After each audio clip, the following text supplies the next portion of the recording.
As they walked into town, they wondered if they even got their instructions correct. Do you see him anywhere?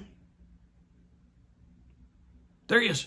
Go follow him. Do you think he knows we're following him? All right. Oh, he's looking back. Act cool. Act cool. All right. Don't lose him. All right. Looks like he's going into that house over there. All right. All right. Here we go. One of us got to go knock on the door. I think you should knock on the door. You want me to knock on the door? All right. Here we go. They went to the door, knocked on the door, and gave the message to the owner that they were supposed to. He probably got a surprised look on his face and then a pleased look as he invited them in.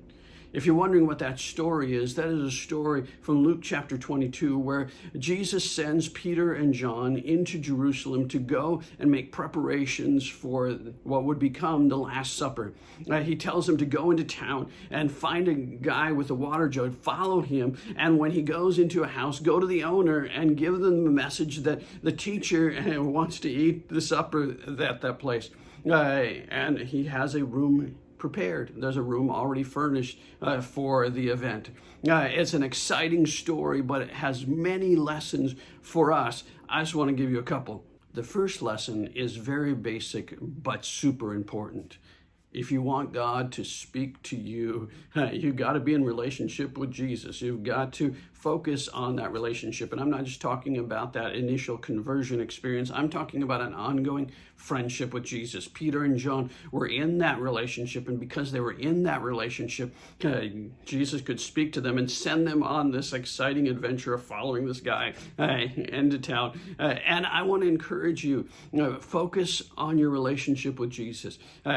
Don't get distracted by a lot of things that this world will offer. Focus on that relationship, because that's when you get into a place where Jesus can speak to you. And then when Jesus speaks to you, who knows what kind of adventure you'll go on. The second part of that is just as important, and that is ask God to speak to you. Ask him to share with you things that he wants you to do, and then do it. And do whatever he tells you to do. Go on that thing that feels outside your comfort zone. Go and do those things that he commands you to do. Even if it feels like, wow, this is interesting. I'm following a guy with a water jug. But if you get on that adventure, he'll give you more things to do as you ask him to speak, and then you begin to do whatever it is he tells you to do. So my challenge for you today is take some time and listen and say, God, what would you have me to do? And then do it. Maybe he'll say, subscribe to this channel. Then do it. No, whatever it is he tells you to do it, because that's where the adventure lies.